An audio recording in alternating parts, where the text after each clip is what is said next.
야곱이 에서를 피해서 외삼촌 라반이 있는 하란에 갔습니다. 하란의 한 우물가에서 라헬을 만나죠. 돌로 된 그 무거운 우물 뚜껑을 혼자 옮기는 괴력을 한번 보여주고 라헬과 반갑게 인사를 합니다. 그리고 이제 라헬의 그 안내로 라반을 만나게 됩니다. 외삼촌 라반은 조카 야곱을 반갑게 맞아들이고 그 집안에 아들이 없었기 때문에 아마도 힘이 세고 또 성실한 야곱은 요긴한 일꾼이 될 수 있었을 겁니다. 양치는 일을 비롯한 집안일을 돕고 있었는데 어느 날 라반이 야곱을 불러서 내가 너를 공짜로 부려먹을 수 있겠느냐, 품삯을 네가 한번 정해봐라, 이렇게 얘기를 합니다. 이때 당시에 라반에게는 두 딸이 있었습니다. 첫째는 레아고 둘째는 라헬이었는데 오늘 성경을 보면 레아는 눈빛이 약했고 시력이 약했고 또 라헬은 얼굴이 아름다웠다, 이렇게 기록되어 있습니다. 시력이 약했다는 게 구체적으로 무슨 의미인지는 사실 모호합니다. 그래서 이제 전후 문맥을 보면 결국에는 라헬은 예뻤고 레아는 그 라헬보다 외모가 좀 떨어지는 그런 것으로 이해를 하는 게 제일 무난한 것 같습니다. 야곱이 둘 중에 누구를 좋아했을까요? 모든 남자들이 다 그런 것처럼 얼굴이 예쁜 라헬을 좋아했습니다. 여러분들도 다 얼굴 보고 결혼하셨잖아요. 아니라고요? 그래서 야곱은 내가 라헬을 원하는데 그 라헬을 나에게 아내로 주십시오. 그럼 내가 7년 동안 외삼촌을 위해서 봉사하겠습니다, 라고 말합니다. 이 당시에는 신랑이 신부를 데려오기 위해서는 처갓집에 많은 부품을 주어야만 했는데 이때 야곱이 얘기하고 있는 7년간의 품삯이라고 하는 것은 그때의 시세를 생각을 해본다고 하더라도 사실 지나치게 많은 것이었습니다. 약 4배에 가까운 그런 이제 많은 그런 금품을 지금 라반에게 지급을 하겠다. 그러니 라헬을 나에게 아내로 달라, 이렇게 얘기를 하는 것인데 라반은 다른 사람에게 주는 것보다 친척인 너에게 주는 것이 훨씬 더 좋은 것 같다, 이렇게 얘기를 하면서 이 야곱의 제안을 받아들입니다.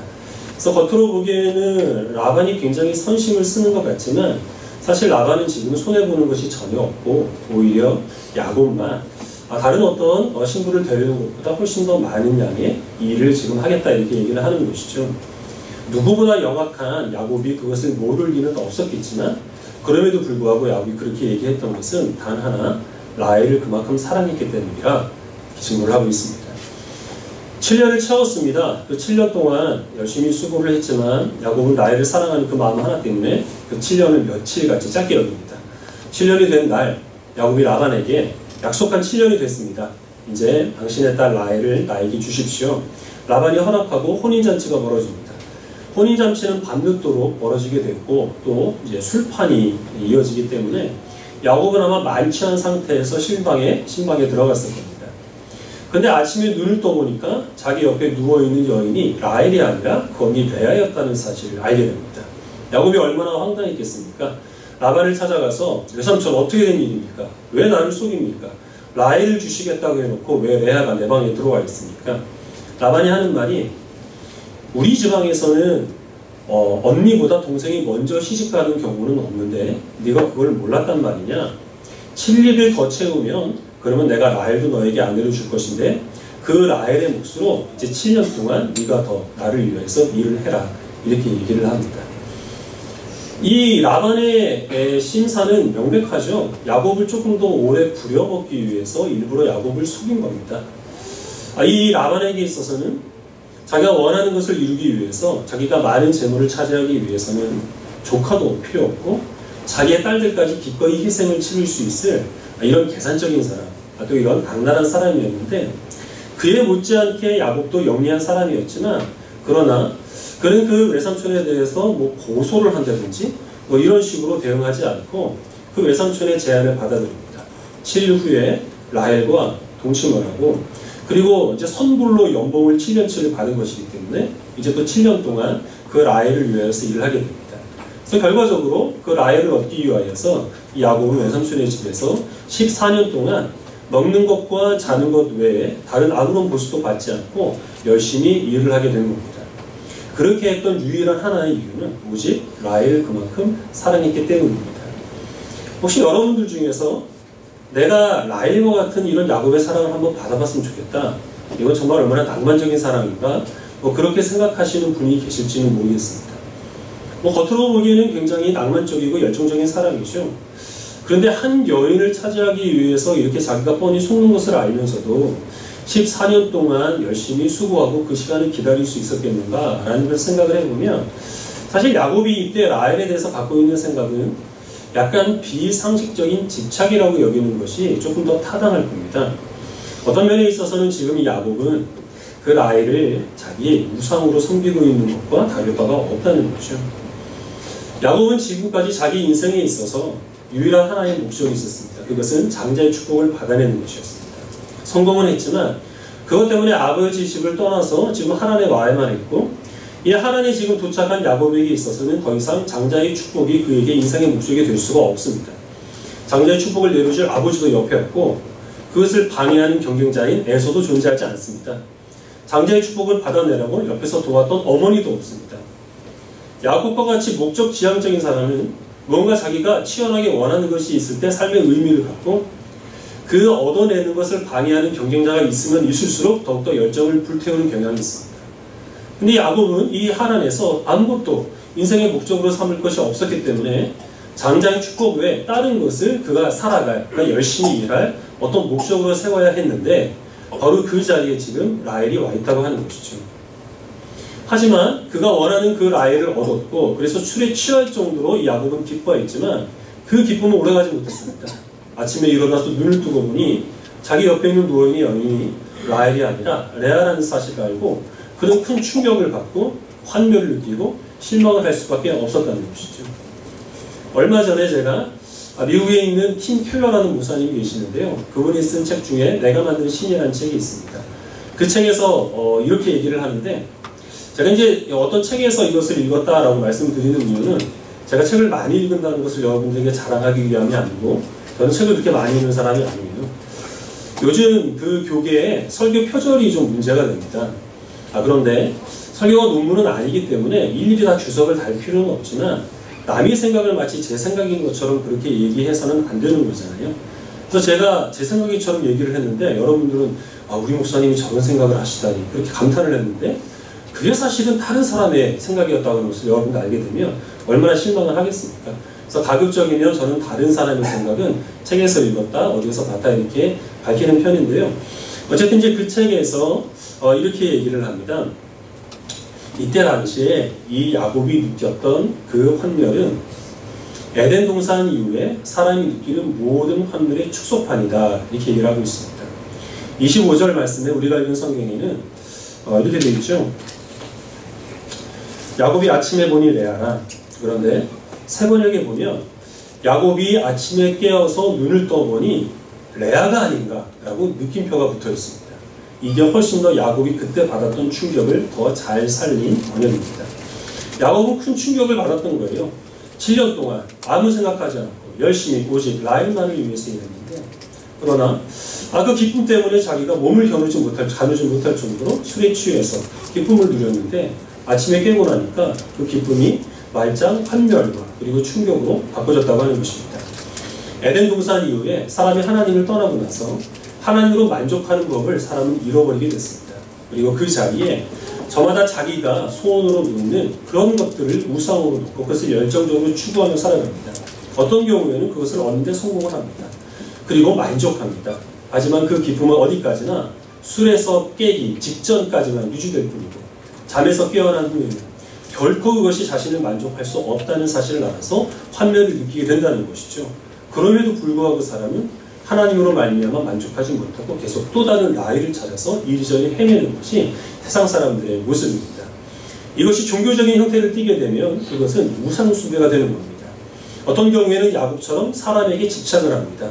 연예인들이 그 많은 인기와 많은 부를 누리고 있는 사람이 악플 한 줄 때문에 죽을 정도로 괴로워하는 것은 그들은 자신의 그 존재의 목적과 가치를 사람에게 인정받는 것에 두기 때문에 그렇게 될 수밖에 없는 거죠. 돈에, 어떤 쾌락에, 아니면은 현실을 도피하는 것에 사람이 살아가는 만족과 목적을 두게 된다면 그것은 사람을 중독에 빠뜨리게 합니다. 그 중독은 결코 그 무엇으로도 사람을 만족시킬 수 없는 질병에 해당하는 것입니다. 제가 얼마 전에 알스 신잡이라고 하는 프로그램을 여러분께 소개해드렸는데요.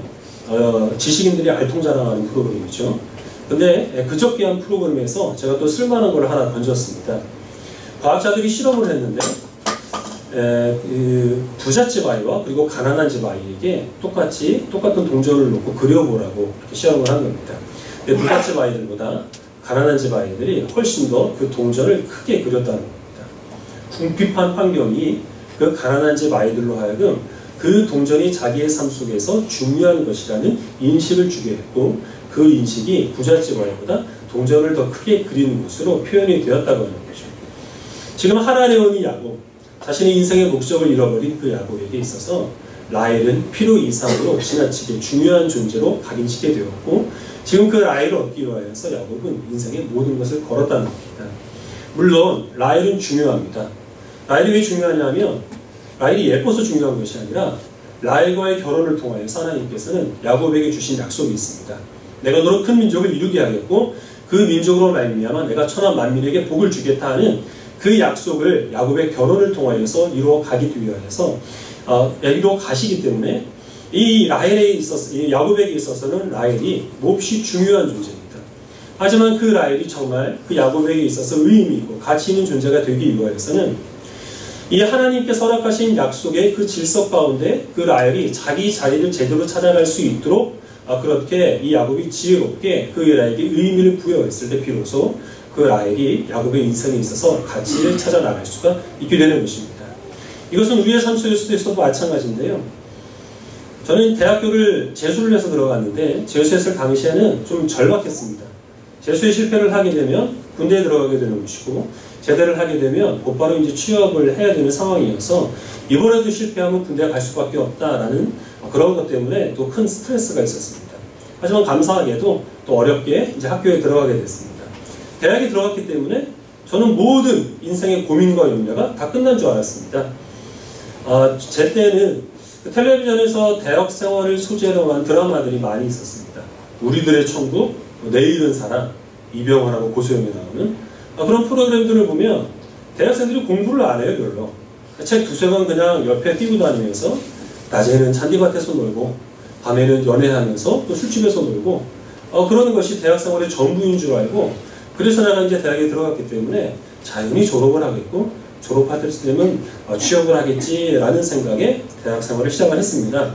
근데 정작 대학교를 다니다 보니까 저의 적성과 그리고 공부하는 그 전공이 맞지가 않으면 그 대학생활이 결코 천국이 될 수 없다는 사실을 그때서야 깨닫게 됐습니다.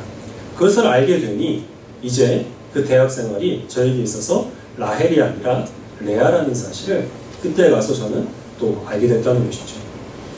대학을 졸업을 하고 지금도 그렇지만 그때도 취업하는데 정말 어려웠습니다. 하늘의 별 따기였는데요. 몇 달의 백수 생활을 마치고 또 직장에 들어가게 됐습니다. 직장에 들어가서 저는 정말 그때부터는 행복하게 살 수 있을 줄 알았어요. 모든 상황이 다 안정적으로 유지될 줄 알았습니다. 근데 어느 날 제가 이 직장에서 같이 입사했던 사람들과의 모든 그 경쟁에서 이기고 가장 잘 되었을 때 그때 내 모습이 무엇인가라고 생각을 해보니까 제 위에 있는 직장 상사의 자리에 제가 앉아있는 것이 제가 여기에서 제일 잘 되었을 때 저에게 주어지는 자리더라고요. 그리고 그것이 결코 행복해 보이지 않았습니다. 그리고 그때 가서 직장 생활도 저에게 있어서 라헬이 아니라 레아에 불과했다는 사실을 저는 알게 됐습니다. 결혼 중요하죠. 사랑 중요하고 연애 중요합니다. 열심히 공부해서 원하는 학교에 진학하는 것, 우리 인생에 있어서 상당히 중요한 일이고 취업 중요한 일입니다. 직장에서 승진하는 것, 사업에서 성공하는 것 모두가 다 중요한 일이고 적당한 취미생활도 우리가 행복한 삶을 살아가는 데 있어서는 없어서는 안 될 꼭 필요한 것들입니다. 근데 그런 것들이 우리 삶 속에서 의미를 갖기 위하여서는 하나님의 약속 안에서 그런 것들이 이 하나님의 우선순위 가운데 제대로 된 질서 하에서 자리를 잡을 때에만 그런 것들은 우선순위를 갖습니다. 그렇지 않게 되면 우리는 야곱처럼 치열하게 살아가지만 도무지우리는 만족할 줄 모르고 때로는 원하는 것을 얻지만 그러나 늘 불안해하는 그런 인생을 살아갈 수밖에 없다는 사실을 우리는 기억해야 됩니다. 누가복음 말씀 같이 보겠습니다. 누가복음 17장 11절부터 19절입니다.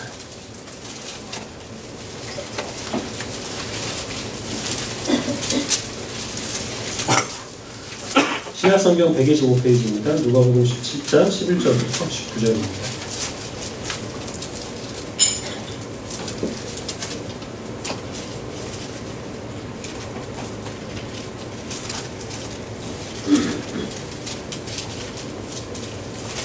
누가복음 17장 11절을 제가 먼저 읽겠습니다. 예수께서 예루살렘으로 가실 때에 사마리아와 갈릴리 사이로 지나가시다가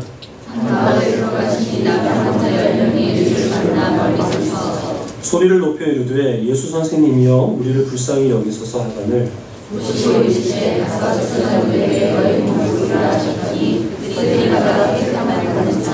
그 중에 한 사람이 자기가 낳은 것을 보고 큰 소리로 하나님께 영광을 돌리며 돌아와 예수께서 대답하여 이르시되 10사람이 다 깨끗함을 받지 아니하였느냐? 그 9은 어디 있느냐? 읽겠습니다. 그에게 이르시되 일어나 가라. 내 믿음이 너를 구원하였느니라 하시더라.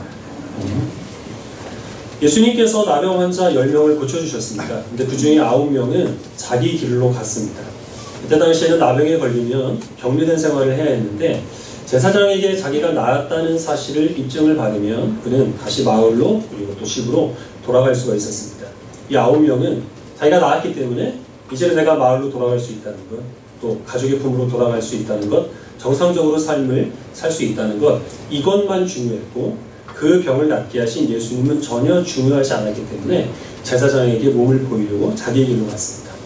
하지만 사마리아 사람 한 사람만은 하나님께 영광을 돌리고 예수님께 돌아와서 그 앞에 경배드렸습니다. 이 사람은 자기가 낳게 되는 것은 하나님의 역사하심이고 하나님께서는 하나님이 보내신 예수 그리스도를 통하여서 나에게 이 병 고침의 은혜를 허락하여 주셨기 때문에 내가 앞으로 인생을 살아가면서도 여러 가지 어려움들이 있게 되겠지만 그러나 하나님이 보내신 이 예수 그리스도를 믿고 의지하게 되면 그 어떤 것도 나에게 문제가 되지 않고 구원을 얻게 되리라 하는 그 믿음이 있어서 다시 가정으로 돌아가는 것보다 예수 그리스도를 더 중요하게 여겨 주님께 돌아왔던 겁니다.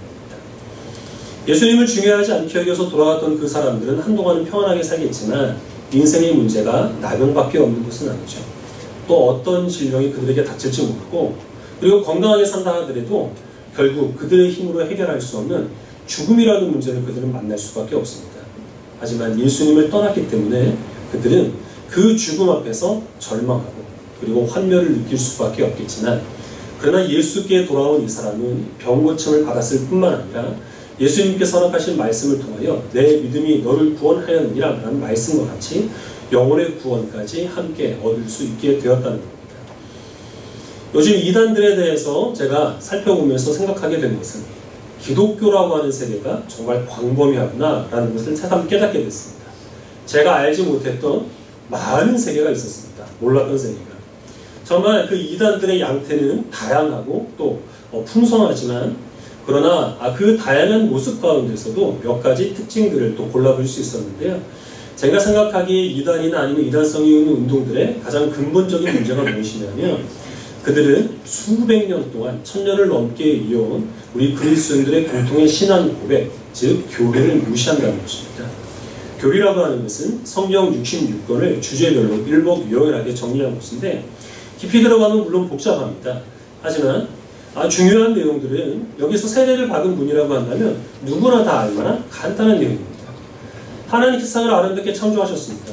그러나 인간이 죄를 범함으로 세상이 타락하게 됐습니다. 그 타락한 세상을 구원하시기 위해 하나님께서 예수 그리스도를 이스라엘 민족 가운데 이 땅으로 보내셨습니다. 예수님께서 우리를 위하여 십자가에 죽으셨고 그리고 부활하셨습니다. 하나님께서는 성령의 역사를 통하여서 그 예수 그리스도의 죽으심과 부활을 자신을 위한 것이라고 주의 택한 백성들에게 믿는 믿음을 허락하여 주셨고 그 믿음을 가진 사람들이 이 땅 가운데서 예수 그리스도를 머리로 하는 교회라고 하는 하나님의 나라의 백성으로 살아가게 됩니다. 세상은 교회를 넘어뜨리기 위해서 여러 유혹과 시험을 주겠지만 그러나 끝까지 이 성도의 본분을 잃어버리지 아니하고 믿음으로 그리고 말씀에 순종하며 승리한 주의 백성들은 예수 그리스도께서 다시 오셔서 이 세상을 심판하실 때 구원을 얻게 될 것이고 예수님께서 이루실 새 하늘과 새 땅에서 주의 백성들은 영원한 안식을 누리게 될 것이라 라는 것이 성경 66권을 요약한 교리의 근본적인 내용입니다. 우리 믿는 모든 주의 백성들의 구원은 오직 예수 그리스도를 믿음으로 말미암아 주어진다라는 겁니다. 그러나 이단들은 이것을 무시합니다. 그것만으로 만족하지 못하겠다는 겁니다. 그리스도를 믿는 믿음 외에 유대인들처럼 아니면 이슬람 교인들처럼 율법을 지켜야 된다. 또 다른 믿음의 행위들이 있어야 된다. 감정적으로 흥분을 해야 된다. 그리고 그 눈앞에서 여러 가지 이적들을 목격을 해야 된다. 불치병이 났거나 아니면은 하다못해 아말감 이빨이 금류로 변화되는 역사라도 일어나야 한다라는 것이 바로 이단성이 있는 사람들이 이야기를 하는 것입니다. 그러나 확실한 것은 예수 그리스도로 만족하지 못하는 사람들은 그 무엇으로도 만족할 수가 없습니다. 얼마나 많은 이적들을 하나님께서 그 눈앞에서 보여주신다 하더라도 예수 그리스도로 말미암아 주어지는 그 은혜에 기뻐하지 못하는 사람들은 또 다른 나이를 찾아서 이리저리 헤맬 뿐이고 또 다른 그 구원의 증거들을 찾아서 헤매다가 결국 그 무엇으로도 안식을 누리지 못하는 것이 결국 그들의 운명이라고 하는 것입니다. 하나님께서 우리들의 삶에 여러 많은 은혜들을 허락하여 주셨습니다. 만약에 여러분들의 삶 속에서 지금 누리고 있는 것들, 또 여러분들이 간절히 소원하고 있는 그런 몇 가지 요소들을 그림으로 그려보라고 한다면 무엇을 가장 크게 그리시겠습니까? 그것이 과연 여러분들의 인생을 걸만큼 의미 있는 것인가요? 그리고 여러분들이 지금 그것을 누리고 있다고 하더라도 과연 술에서 깨어서 아니면 잠에서 깨어서 그것을 다시 한번 확인해 봤을 때 내가 지금 그것으로 말미암아 누리고 있는 기쁨이 그때까지 지속되리라는 그 확신을 무엇으로 보장할 수 있겠습니까? 오직 예수 그리스도를 통해서 주어지는 그 사랑만이 우리들을 영원한 기쁨과 그리고 만족으로 인도한다는 사실을 기억하시고 주님께서 십자가에서 보여주신 그 사랑을 인하여서 기뻐하고 감사할 수 있는 성도들이 될 수 있기를 바랍니다. 혹시 여러분들이 주님의 사랑에 만족하지 못하여서 또 다른 나이를 찾아서 이리저리 헤매고 그래서 우리들이 허덕이고 있고 열심히 살아가지만 그러나 우리가 결코 만족스럽지 못한 그런 삶을 살아가고 있다면 여러 집착과 그리고 중독으로 인하여서 도무지 쉴 수 없는 그런 삶을 살아가고 있다면 그 길을 돌이켜서 예수 그리스도 앞에 엎드려 그분을 경배하고 그분에 감사하시길 바랍니다. 성도로 살아가는 것이 여러 가지 부족함들이 있겠지만 그러나 우리를 위하여 주님이 죽으신 십자가의 그 사랑만으로 우리들은 이미 누릴 수 있는 모든 것들을 누리고 있다는 사실에 여러분들이 큰 기쁨을 누리시기를 바라고 여러분들이 지금 열심히 수고하고 애쓰고 있는 것 다 가치 있는 것들입니다. 그러나 그것들이 가치 있기 위하여서는 하나님의 약속과 주님의 말씀 가운데서 올바른 자리에 자리를 찾아가기 위하여서 크고 작은 많은 불편들을 감수했다는 사실을 기억하시고 그 모든 일들을 감당하시고 하나님께 주시는 세상에 줄 수 없는 큰 평안과 기쁨을 누리는 저 여러분들이 되시기를 주님의 이름으로 간절히 소원합니다. 기도하겠습니다.